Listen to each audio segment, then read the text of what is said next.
Halo nakama, selamat datang di channel Anime OP. Yes, diperlihatkannya Sabo yang selamat dari insiden serangan yang mematikan di kerajaan Lulusia tentunya menjadi sebuah fakta baru yang akan mengubah alur cerita One Piece ke depannya. Ya, bagaimana tidak, pihak pemerintah dunia sendiri awalnya yakin jika tidak ada satu orang pun yang akan selamat dari serangan yang dilakukan oleh Im Sama pada manga One Piece chapter 1060. Namun nyatanya, apa yang terjadi di chapter 1082 kemarin seolah membuktikan jika Sabo akan memiliki sebuah peran penting untuk menentukan langkah apa yang akan segera diambil oleh organisasi Revolutionary Army untuk terlibat dalam konflik yang terjadi di dunia One Piece demi mencapai tujuan dan kepentingan dari organisasi Revolutionary Army. Nah, sedikit mengingatkan ya bosku, pada manga One Piece chapter 1066, saat kisah flashback Dr. Vegapunk, di momen ini ada sebuah informasi penting mengenai alasan dan tujuan Monkey D. Dragon menciptakan organisasi kriminal Revolutionary Army. Ya, menurut Dragon, dirinya tidak akan membiarkan begitu saja tekad dari sahabatnya yaitu Profesor Clover mati begitu saja. Bahkan, Dragon berjanji kepada Dr. Vegapunk akan mengungkap apa yang selama ini disembunyikan oleh pihak pemerintah dunia demi mengubah dunia. Artinya, apa kalian semua sadar? Satu-satunya cara untuk mewujudkan tekad dari Profesor Clover yaitu menemukan Pulau Locktail dan melihat sejarah apa yang sebenarnya terjadi pada masa abad kekosongan atau Void Century. Dan tentunya kalian semua para fan One Piece sudah tahu betul bagaimana cara untuk menuju ke Pulau Locktail. Selain itu perlu diingat, Monkey D. Dragon yang memiliki inisial D yang juga sama dengan Roger semakin membuktikan apa yang pernah dikatakan oleh Profesor Clover bahwa klan D memiliki koneksi dengan kerajaan kuno dan tidak menutup kemungkinan Dragon pun mengetahui hal itu dari Profesor Clover. Nah, sampai di sini yang menjadi sebuah masalahnya adalah bagaimana Monkey D. Dragon bisa mewujudkan tekad dari Profesor Clover? Bukankah Monkey D. Dragon dan organisasi Revolutionary Army tidak tertarik dengan perebutan harta karun One Piece? Karena seperti yang kita tahu bahwa harta karun One Piece dan semua informasi yang berkaitan dengan sejarah abad kekosongan berada di Pulau Locktail. Well, tentunya ini sangat menarik untuk kita bahas bersama. Oke, namun sebelum masuk ke pembahasannya, jangan lupa like video ini ya bosku, sebagai dukungan kalian semua untuk channel ini ke depannya. Nah, jika sudah, terima kasih banyak dan mari kita mulai.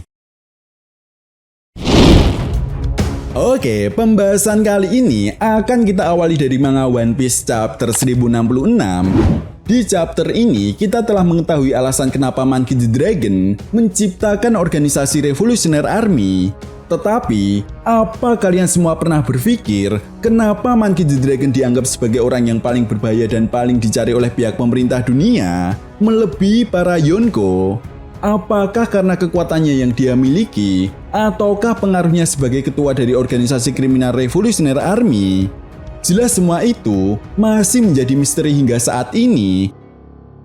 Namun, apabila kita analisa lagi dari setiap pergerakan dan perlawanan yang dilakukan oleh Monkey D. Dragon dan para anggota Revolutionary Army kepada pihak pemerintah dunia, mereka bukan hanya sekedar melakukan perlawanan biasa layaknya bajak laut yang bertempur melawan angkatan laut, tetapi lebih dari itu, yang dilakukan oleh Dragon dan anggota Revolutionary Army adalah menyebarkan sebuah paham atau ideologi yang sangat bertentangan dengan ideologi yang dianut oleh pihak pemerintah dunia.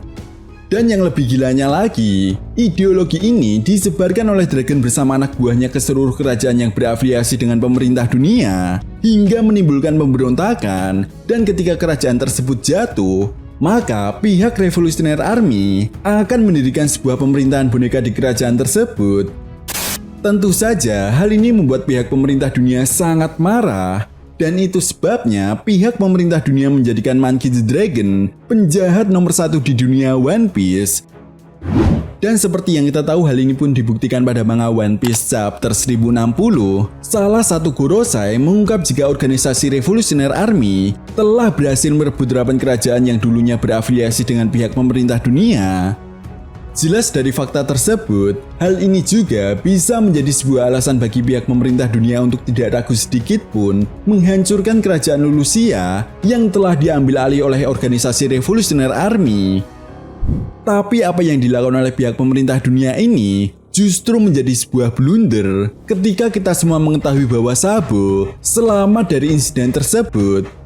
Jelas Sabo yang melihat dengan mata kepalanya sendiri apa yang terjadi kepada kerajaan Lulusia menjadi sebuah kartu as yang saat ini dipegang oleh organisasi Revolutionary Army. Belum lagi apa yang sebenarnya terjadi di Mary Joyce saat pasukan Revolutionary Army melakukan perlawanan kepada pihak pemerintah dunia.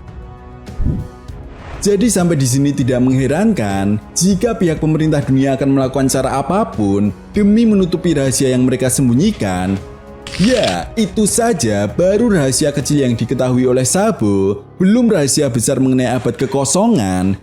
Itu sebabnya jika rahasia mengenai abad kekosongan atau Void Century ini terungkap, maka inilah yang akan menjadi sebuah senjata yang sangat mematikan untuk menghancurkan hegemoni dan kedikdayaan pihak pemerintah dunia yang telah dibangun sejak ratusan tahun lamanya.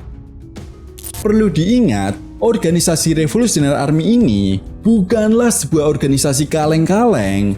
Setiap pergerakan yang dilakukan oleh organisasi Revolutionary Army pun sangat terorganisir.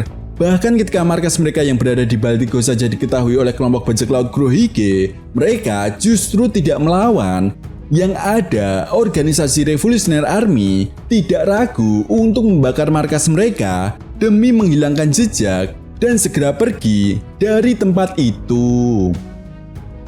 Jadi, Mimin rasa setelah Sabo mengungkap apa yang sebenarnya terjadi di Mary Joyce dan kerajaan Lulusia, Monkey D. Dragon dan anggota Revolutionary Army akan melakukan pergerakan menuju ke Pulau Egghead. Entah Dragon akan terlibat dalam konflik ini atau hanya sekedar memastikan kelompok bajak laut topi jerami dan Nico Robin selamat dari serangan pihak pemerintah dunia.